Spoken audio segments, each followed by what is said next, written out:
ازيكم يا بنات عاملين ايه؟ في فيديو النهارده هنلم بقى كل تفاصيل مناديل كتب الكتاب دي وحواراتها في بتاع 10 دقايق. هنعمل المنديل من اوله خالص خالص. اول حاجه هنحتاجها هي القماش. لو انتي هتعملي منديل واحد بس هتحتاجي 1/4 متر قماش، ايا كان بقى النوع اللي انتي عايزاه. افضل نوع في المناديل بيكون الروزالين، وفي كمان عندك الكتان، بس الكتان اعتقد اغلى شويه. الروزالين طبعًا سعره رفع جامد دلوقتي. أول حاجة هنحتاجها إن إحنا هناخد مقاسات. مقاسات المناديل بتبدأ من كام؟ من 30 في 30، 35 في 30، أو 35 في 35، 40 وما بتزيدش عن ال40، يعني بتبدأ من ال30 وتنتهي عند ال40، ما بتزيدش عن كده، والباقي بقى سنتيات أنتِ بتلعبي فيها. عايزة مثلًا مطول شوية، ده بالعرض، مربع، يعني حسب التصميم أو الdesign اللي أنتِ أصلًا هتشتغلي عليه. طيب أنا عندي مشكلة شوية في المسطرة. لمّا باعمل بيها برضه بتطلع بزاوية أو بشبورة. فعندي التابلو ده باقيس عليه، يعني باضبط القماش كده عليه وباقيس. هو يعتبر مناسب والحجم بتاعه يعتبر نفس الحجم اللي أنا محتاجاه للمنديل، فأنا باستخدمه. ولو مثلًا عندِك حاجة زي كده وعايزة تصغّري منها شوية أو حاجة، لإن ده بيكون أسهل عليكِ إن أنتِ تحطّي مقاس مضبوط. تمام.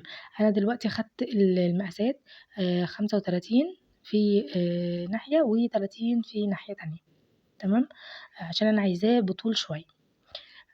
طبعًا هاسيب مسافة من سنتي ونُص، 2 سنتي بعيد عن الخطوط اللي أنا رسمتها، لإن الخطوط اللي أنا رسمتها دي هي اللي هاقصّها بالضبط.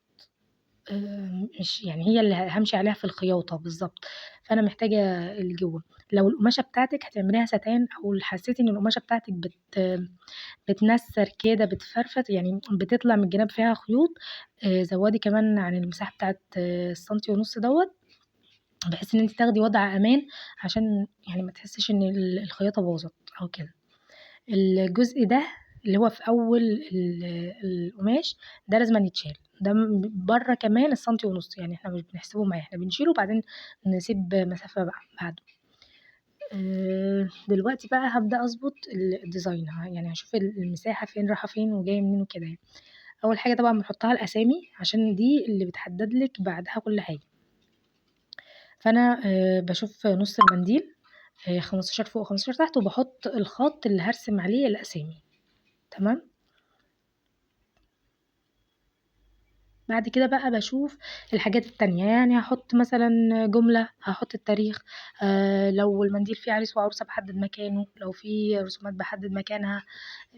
كل الحاجات دي بقى بتترسم، بس بعد الأول خالص باحط الأسامي. زي ما قُلنا الأسامي هي اللي بتحدد كل حاجة. أنا كان عندي في المنديل ده جملة والاسمين والتاريخ، هاحط التاريخ تحت خالص، وكان عندي نقشة بسيطة خالص في الجناب. كانت زخرفة بس بسيطة كده على الحرف من هنا والحرف من هنا، يعني في ال4 أطرف بتوعها. دلوقتي بقى هاقص نفس المساحة دي من قطع قماش تاني، يعني هاحط القماشة دي على القماش تاني وعشان يقفّل الضهر. هاحط الباترون هارسمه طبعًا وشوفيه بالطريقة بقى اللي أنتِ عاوزاها. أنا عن نفسي يعني باقلب الشغل وباحط الطارة، بالبّسه في الطارة، بحيث إن الناحية اللي هي تكون بارزة تكون هي اللي تتحط على شاشة التليفون اللي أنا هاطبع منها، أنا باشوفها من على التليفون. في طبعًا طرق كتيرة تانية تقدري تستخدميها، بس ديّة يعني أنا باعتبرها الأفضل. بعد ما خلّصت الشكل دوّة، كان التصميم هاطرّزه بقى، والغرز تقريبًا كلّنا عارفينها. كلّنا يعني اتكلّمنا فيها قبل كده، دي غرزة باك، ودي برضه باك. باستخدم في الباك الرفيّع من فتلتين أو فتلة، ويُفضّل فتلتين، والتانية دي حشو ب3 فتلات. دلوقتي بقى هابدأ إن أنا أقفّل المنديل، هاحط الضهر بتاعه، أنا كده فنّشته. هاحتاج إبرة وخيط أبيض، اللي هو الخياطة العادية خالص، خيط الخياطة العادي مش اللي إحنا بنطرّز بيه.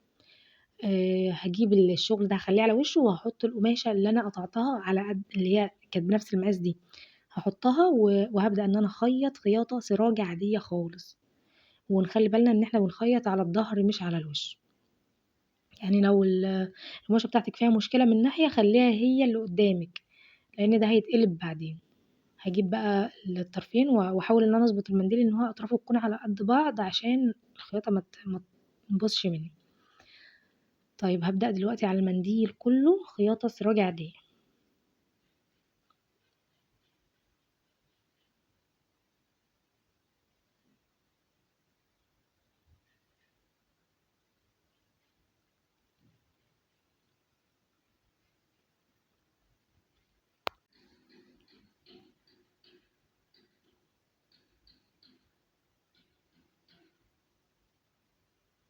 حاولي في غرزة السراج ان انتي ما توسعيهاش قوي بحيث ان هي ما تبانش بعدين.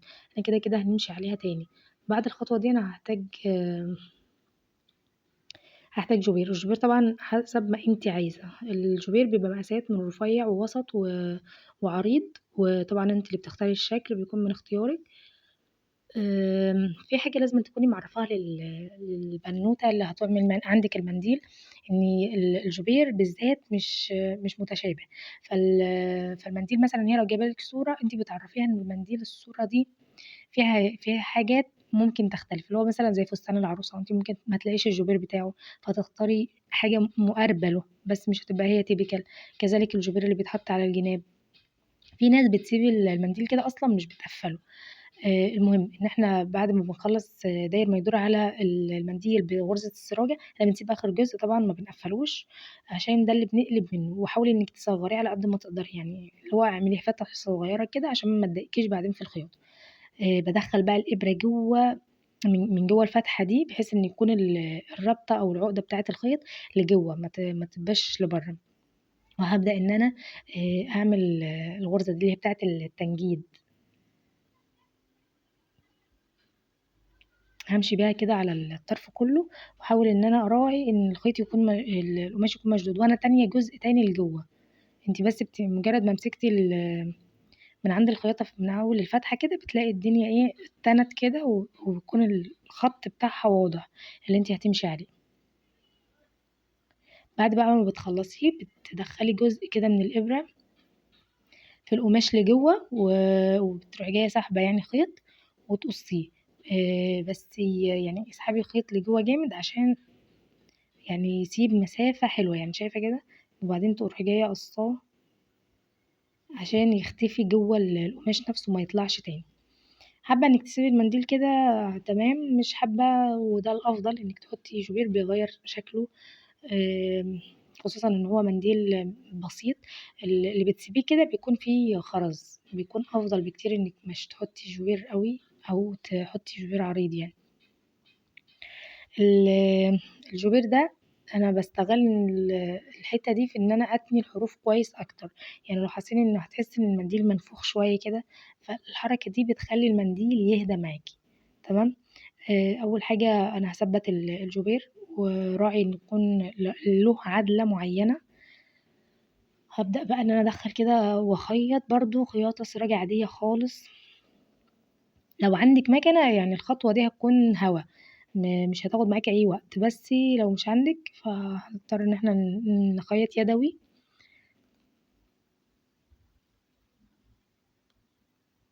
شايفين؟ خدي غرزة كبيرة من قدام من عند الجوبير لأنه مش هيبان، الخيط الأبيض مش هيبان فيه، لكن من الظهر خدي غرزة بسيطة وضعيفة بحيث إن هي ما تبانش قوي في القماش من ورا، ما يبانش الخياطة. يعني شايفة من قدام مش باين أصلا مع إني مكبرة الغرز قدام وبصغرها على قد ما أقدر ورا عشان ما تبانش. ده شكل المنديل في النهاية بكل تفاصيله. كان منديل بسيط جدا وجميل، وحاولي على قد ما تقدري تاخدي شغل بسيط واستنوني.